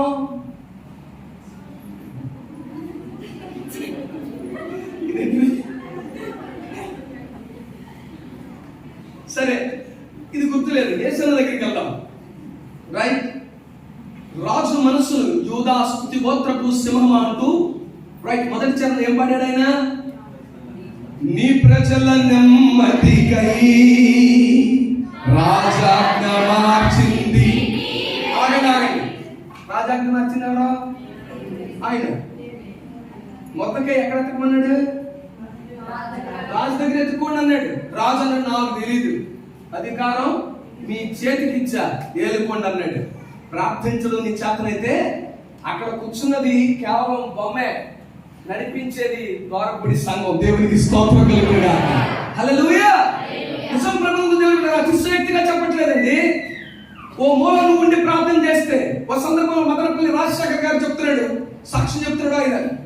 ఆయన ఎప్పుడు వాక్యం చెప్పేదమే కానీ ఆయన స్వస్థతలు ఎట్లాంటివి చేయడం. ఆయన ఓ రోజు వాక్యం అయిపోయింది, ఆయన వాక్యం వెల్లడిస్తుంటే నేనంట అద్భుత కార్యాలు జరిగిపోతున్నాయంట. వాక్యం చెప్పేస్తా ఉన్నాడు, స్వస్థత జరిగిపోతున్నాయి. ఆయన తెలియదు. అయిపోయిన తర్వాత కాస్త టైం ఉండి బాబు మేము మాట్లాడుకోవాలి. కొందరు వచ్చి అయ్యగారు వాక్యం చెప్తా ఉంటే మాకు విడుదల కలిగింది, దైవజనుడు వాక్యం చెప్తుంటే మాకు స్వస్థత కలిగింది, సాక్షి చెప్తుంటే ఈయన రామాకట బాబు నాకు దైవ వరం ఏం లేదు, నేను స్వస్థ వరం కలిగి అంతకంటే కాదన్నాడట. తర్వాత ఇంటికి వెళ్ళిపోయి మదనపల్లి వెళ్ళిపోయాడు. ఈస్ట్ గోదావరిలోనే జరిగిన దృష్టాంతం అది జరుగుతారు. వెళ్ళిపోయి మొక్కల మీద నడుస్తున్నాడంట, ప్రభా నాకు ఆ వరం లేదు, కానీ నువ్వు ఇచ్చిన కృప నాయన, దీన్ని బట్టి నన్ను డ్రైన్ అయిపోనివద్దు, అలాగా ఆ వరాన్ని పట్టుకుని ముందుకు వెళ్ళిపోనివద్దు. ఎందుకు జరిగిందో నాకు అర్థం కాలేదంటే ఆ ప్రార్థనలోనే దేవుని స్వరం అన్నాడు, లే పలానాడంట, వెళ్తే పదాంటి ఎక్కడికి పలానాడంట, తీసుకొస్తా ఒక సొంతలోకి తీసుకెళ్లాడంట. ఆ సొంత చివరికి తీసుకెళ్లాడు, ఒక పూరు గుడిస అంటే ఒంటి నెట్టాడు తీసుకెళ్ళాక లోపలికి వెళ్ళాడు. లోపలికి వెళ్తే ఒక ముసలమ్మ మోకాళ్ళ మీద ఉండి 2 తాళ్ళు గుంజకు కట్టి, ఒక తాడు ఈ చేతికి ఇంకో తాడు ఈ చేతికి కట్టి పై కట్టుకున్నాడు. అయ్యా, మా సేవకుడు ఎక్కడ మీటింగ్కి వెళితే అక్కడ గంభీరమైన ఆత్మకార్యాలు జరగాలయ్యా. నా సేవకుడు కేవలం వాక్యం చెప్పి వచ్చేది మాత్రమే కాదయ్యా, అనేకులకు నీ మాట ఊరటనివ్వాలి, బాధాతప్త హృదయాలకు నీ మాట ఊరటనిచ్చి చౌలో ఉన్నవాడు బ్రతుకులోనికి రావాలి, నిరాశలో ఉన్నవాడు ఆశ కలిగిన వాడే ఉండాలి, నరకమునకు పాత్రుడైన వాడు నిత్య చివరికి దాటిపోయే కృపని పోయాలి. ప్రార్థన చేస్తుంటే గుండె ఆగిపోయి నిలబడి ఏడుస్తున్నాడంట అక్కడ. ఆమె ఎవరో నాకు తెలీదు, నా కొరకు ఎంతగా ప్రార్థన చేస్తుందేంటి. ప్రభుత్వ ప్రేమించిన వాళ్ళరా, ఒంటి నెట్టాడింట్లో ఎవరికి తెలియని ఒక మారుమూల ప్రాంతంలో ఒక పూరి గుడిసెలో చేస్తున్న విజ్ఞాపనను దేవుడు విని, దైవజనుడు ఎక్కడో తూర్పు గోదావరి జిల్లాలో పరిచయం చేస్తుంటే ఆశ్చర్యాలు జరిగించిన వాడు. ఈ ప్రాంతం ఎవరి ముఖ్యమంత్రికి తెలియకపోవచ్చు, ఈ ప్రాంతం వెనుకున్న నాయకుడికి తెలియకపోవచ్చు, కానీ నిన్ను ఎన్నుకున్న వానికి తెలుసు. దేవునికి స్తోత్రం కలుగును గాక. ఈ రాత్రి సుస్పష్టమైన మాట నీతో చెప్తున్నాడు ఆయన. నువ్వు ఒక్కదానివే కాదురా, నీ ప్రార్థన ఆంధ్ర రాష్ట్రం మొత్తానికి నెమ్మదినివ్వగలిగేది కృపను దేవుడు ఇవ్వగలిగిన దేవుడు ఆయన. నీ విజ్ఞాపన ఆంధ్ర రాష్ట్రంలో ప్రతి కన్నీటిని తొడవగలిగిన కృప దేవుడికి ఇస్తాడు. ఈ రోజు నువ్వు జన్మ ముందు కనబడకపోవచ్చు, రేపు న్యాయపీఠం మీద కూర్చున్నప్పుడు అంటాడు, ఇదిగో ఫలానా సంవత్సరం నుంచి ఫలానా సంవత్సరం వరకు ఆ ప్రాంతం నెమ్మదిగా ఉండడానికి కారణం రా అని 4 పేర్లు చెప్తే వినేవాడి గుండె గజ గజ గజ గజ గజ వణికిపోద్ది. ఆ రోజు నీ పేరు ఉచ్చరించగానే నీకు ఏం చేయాలో కూడా తెలియకుండా నీ ఒళ్ళు శివరింగ్ వచ్చి ఆనందంలో కళ్ళ వెంబడి ధారాపాతంగా నీళ్ళు వచ్చేస్తాయి. ఆ రోజు నన్ను ఎవరు చూడలేదయ్యా, కనీసం నేను ఎవరినో కూడా ఎవరికి తెలియదయ్యా, కానీ ఈ రోజు నేను ఇంతమందికి తెలుసు. అవును దేవుని బిడ్డ, ప్రార్థన అందుకే జీవం కలిగిన దేవుడు మత్తయి సువార్త 6:5 మరియు మీరు ప్రార్థన చేయునప్పుడు అంటూ వేషధారుల వలె జనులకు కనబడాలని ప్రార్థన చేయకుండా, మీరు ప్రార్థన చేయనప్పుడు ఒంటరిగా ఉన్న గదిలోకి వెళ్ళిపో, ఏకాంతం ముందున్నటువంటి ఆయనతో ఏకాంతంగా మాట్లాడుకో. రేపు జనములకు స్పష్టంగా నిన్ను లేవనెత్తే రోజు వస్తుంది. హల్లెలూయా. ఈ రోజు జనాలకి నువ్వు కనబడాలి అనుకుంటే రేపు ఆయన ముందు కనబడలేవు. ఈరోజు మరుగుగా ఉండు. యేసుక్రీస్తు వారు ఉన్న మరి మంచి గుణం ఏంటి తెలుసా? ఆయన మరుగైపోవడం ఆయనకి తెలుసు. తండ్రిని పైకెత్తడం మాత్రమే ఆయనకు. ఈరోజు మనం పైకెత్తబడడం తెలుస్తుందేమో మనలో చాలా మందికి. క్షమించండి రా అక్కలు, అన్నలు, తమ్ముళ్ళు, చెల్లెళ్ళు, మీలో కొందరు ఇవాళకి కూడా కొంత నిరాశలో ఉన్నారు. ఇన్నేళ్ళు నేను మందిరపు సభ్యురాలైనా ఏనాడు అయ్యగారు కానీ అమ్మగారు కానీ నన్ను గుర్తించలేదు. నిన్ను జ్ఞాపకానికి తేలేదు ఆయన. కారణం ఆయన దాచాడు, రేపు అందరి ముందు నిన్ను పైకెత్తాలని. హల్లెలూయా. నేను అందరి ముందు పైకెత్తాలని రా. నువ్వు దాచబడ్డావంటే అది నీకు క్షేమం. దాచబడ్డావంటే నీకు క్షేమం. నీకు అర్థం అవ్వాలి తల్లిగా ఈ ఆధ్యాత్మిక సత్యం. తండ్రులారా మీకు అర్థం కావాలి. ఇంత ప్రయాసపడుతున్నాం. ఏనాడన్నా దైవజనుడు మమ్మల్ని పిలిచి, అయ్యా మీరు ఇంత ప్రయాసపడ్డారు, మీ ప్రయాస నిజంగా దేవుడు చూస్తాడు, ఒక మాట ఏంటండి నా ఆయన నిన్ను దాచేశాడు అనకుండా. కారణం ఆయన ఆశ నేననాలి, ఫలా నమ్మకమైన దాసుడా అని. ఈ రాత్రి వాక్యాన్ని వింటున్న వారారా, ఆయనకు నీ ఎడల ఒక ప్యాషన్ ఉంది, అమితమైన ప్రేమ ఉంది. నీ ఎడల చెప్పండి ఏముంది ఆయనకు? నా ఎడల ఆయనకు అమితమైన వాత్సల్యత ఉంది, మిక్కుటమైన ప్రేమ ఉంది. హల్లెలూయా. నీ ఎడల ఆయనకు ప్రేమ ఉందిరా చెల్లి, నీ ఎడల ఆయనకు ప్రేమ ఉందిరా అన్నయ్య. నీకు అర్థం కాదు ఏంటో తెలుసా? ఆయన తప్ప అందరినీ ప్రేమించే దౌర్భాగ్యం మనం. నిన్ను తప్ప ఇంకెవరిని ప్రేమించడం చేత కానుడు ఆయన. దేవునికి స్తోత్రం కలుగును గాక. నిన్ను నన్ను తప్ప ఇంకెవరిని ప్రేమించడం చేత కానుడు ఆయన. మనం ఆయన్ని తప్ప ఎంత దౌర్బల్యం దేవుడు బిడ్డలారా, అయినా ఈ రోజుకి మనల్ని ప్రేమిస్తున్నాడంటే what a wonderful love, what an awesome man he is. ఆలోచిద్దాం రా చెల్లి, నీ శ్రమల వెనుక ఉన్నది ఏంటో తెలుసా? నీ నిర్లక్ష్యం. చెప్పండి మన శ్రమల వెనుక దాగింది ఏంటి? చెప్పాలి, ఏముంది? నువ్వు లక్ష్యం నుంచి బాధ్యత తీసుకుంటే మిఖాయేలు వంటి వారు నీ అక్కడికి వస్తారు. అందుకే 91వ కీర్తన అన్నాడు, నీ పాదములకు రాయను తగలకుండినట్లు ఆయన తన దూతలను నీకు, దూతలు నీ పనివారు. ఆమేన్. ఎవరండి దూతలు? మన పనివారు. దానియేలుతో వచ్చి చెప్పాడు, దానియేలు ఇప్పుడు నీకు నెమ్మది కలగాలంటే బలహీనుడే నేర్పయ్యానయ్యా, నాకు బలం లేదయ్యా అంటే ఎవరిచ్చారు చెప్పండి బలాన్ని? ఆయనే బలమునిచ్చాడు. బలమునిచ్చి మళ్ళీ అన్నాడు మరొకసారి, రెండో మారు పిలుస్తున్నాడు, దానియేలు నువ్వు బహు. ఆ తర్వాత అన్నాడు, దానియేలు నీకు చెప్పాల్సినంతా చెప్పేశానయ్యా. చివరి చరణాల్లో చెప్తున్నాడు, నేను ఇప్పుడు వెళ్ళాలి, మరలా వాడితో పోరాడాలి. అయితే యూరోప్ ఏమవుతుందో తెలుసా? గ్రీకుల రాజు కూడా మరలా వస్తున్నాడు నా మీద దండయాత్ర చేయడానికి. మీకు మంచి మాట చెప్పనా, నువ్వు ప్రార్థన పరురాలు అయితే నీకు వచ్చినది శ్రమలు ఎవరికి రావు. ఎవరికి శ్రమలు లేవు. మందిరంలో వచ్చి సాక్ష్యం, మాకు శ్రమలే లేవు అన్నారంటే నువ్వు అసలు దేవునికి దగ్గరికి వెళ్ళావు. నీ బతుకు నీదే. ఆయన అసలు నీ జీవితంలో ఇన్వాల్వ్మెంట్ కూడా చెప్పాలి లేనైనా లేదు. ఏంటో ప్రసాద్ బాబా, ఏం దేవుడు బాబా, నమ్ముకుని నాకు నుంచి కాలు లేదప్ప, సంతోషం లేదంటావా? నీకు సంగతి తెలుసా? ఇర్మియా వంటి గొప్ప కృపావాక్యాన్ని దేవుడు నీకు ఇవ్వడానికి ఇష్టపడుతున్నాడు. ఇర్మియాకున్న పేరు విలాప ప్రవక్త, కన్నీటి ప్రవక్త. అలా తోడుతో తన అవసాన దశలో విలాప వాక్యాలు నేర్పించాడు. ఆ మాటకు గుండె పగిలిపెట్టి ఏడ్చన్నాడు, నా ఎడల నీకున్న వాత్సల్యత దినము.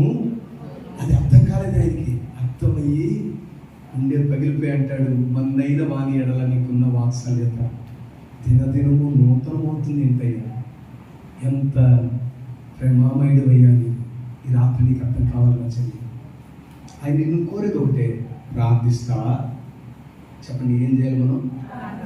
ఆయనతో సింహాసనం మీద ఉండాలి అంటే నువ్వు కలిగి ఉండవలసింది ప్రార్థన. ఆయనను ధైర్యంగా ఎదుర్కోవాలంటే నువ్వు కలిగి ఉండవలసింది ప్రార్థన. విను, శత్రువు నిన్ను చూసి భయపడాలంటే నువ్వు ధరించవలసిన ఆయుధం చెప్పాలి ఏముండాలి? మీరు అనుకుంటున్నారు నువ్వు వాక్యం చెప్పట్లేదన్నా తప్పు చెప్తున్నావు. ఎఫెసీ పత్రిక 6లో అన్ని ధరించుకోమన్నాడు. అంటాడు అన్ని ధరించుకుని వాటికి పైగా ఏముండాలన్నాడు? ప్రార్థన. చెప్పండి, ఏముండాలంట? ఇవన్నీ ఉన్నాయి. ఇవన్నీ కాపాడబడాలంటే అసలు ఏముండాలి? ప్రార్థన ఉండాలి. వీటన్నిటి పైగా కనుక ప్రభు ముందు పిల్లరా, అందుకే పౌలు అన్నాడు, ఇది మంచిది, మన ప్రభు అయిన దేవుని దృష్టికి ఎలాంటిదంటది? యోగ్యం, అనుకూలమైన దేవునై ఉన్నది. ఆయన దృష్టికి అనుకూలమైనది చేద్దాం. ఏమిటది అంటే విజ్ఞాపన. 4 పనులు చేయాలంటారా? విజ్ఞాపన అంటే ఏంటి తెలుసా? వాళ్ళు ప్రార్థించి అయిపోయింది ఆ విషయం, అయిపోయిందా? కాదు. విజ్ఞాపన అంటే కొలస్సీ పత్రిక ఇంటికి చదవండి, 1వ అధ్యాయం 9వ వచనంలో చెప్పాడు, ఆ విషయం మేము వినిన నాటి నుండి మానక మేమును మీ నిమిత్తము ప్రార్థన చేస్తున్నాం. మానక చేసేదాన్ని విజ్ఞాపన అంటాం. మానక చేసేదాన్ని విజ్ఞాపన అంటాం. భక్సింగయ్య గారి గురించి వెస్ట్రన్ కంట్రీలో ఒక ఆయన ప్రార్థన చేస్తానే ఉన్నాడు. ఎంతవరకు చేశాడు తెలుసా? ఆయన రక్షించబడి ఇండియాలో సంఘాలు కట్టేసి దూరదేశం వెళ్ళిపోయి పరిచయం ఒక రోజు వెళ్తే ఈయన ఎవరు అంటే భక్సింగ్ అంటే I have seen you somewhere అంటే నేనంటే I am praying for this person అన్నాడు. నువ్వు ఈయన కోసం ప్రార్థన చేయడం ఏంట్రా బాబు, ఈయన ఎన్నో సంవత్సరాలుగా రక్షించబడ్డాడు, ఎన్నో మందిని కట్టేశాడంటే ప్రార్థన ఎప్పుడు కావలేదని చెప్పండి. వేల సంఘాలు కట్టుతూ ఆయన కంటపడే వరకు ప్రార్థన, దాన్ని విజ్ఞాపన అంటాం. దేవుని దగ్గర అనుదినం దేవుని దగ్గర కొవ్వలాగా మురుగుతూ పౌరులకు రైట్. రెండవది ప్రార్థన. మూడవది అన్నాడు చెప్పండి యాచన. ఏంటి తెలుసా? మంచి ముందు కొంత అమ్మా అంటే చేయగాలి లేదు అవతలకి వెళ్ళండి, అమ్మా చేయగాలి లేదు, అమ్మా వీడికి వినపడలేదు, అమ్మా మా అమ్మ చెప్తుందో చేయగాలి లేదు, అమ్మా బాబా అమ్మ అన్నాడు. ఆడికి విసిగించబోగా నన్ను విసిగించడం పక్కన ఆడికి విసిగించబోగా ఆడికి ఏదో ఇచ్చే దేవుని సన్నిధిలో కూడా అదే చేయమన్నాడు. లోకస్వార్త 18లో జరిగింది అదే. అన్యాయస్తుడైనటువంటి యజమానుడు అంటే వెళ్ళి అయ్యా అంటే అన్నట్టు ఒరే నేనే అన్యాయస్తుండ్రా నచ్చండి పంపించాడు నష్టపెట్టే కాదండి. దేవుని వాక్యం అంటే యాచించు. ఈ 3 పనులు చేసిన తర్వాత ఆయన కార్యం చేసేస్తాడు.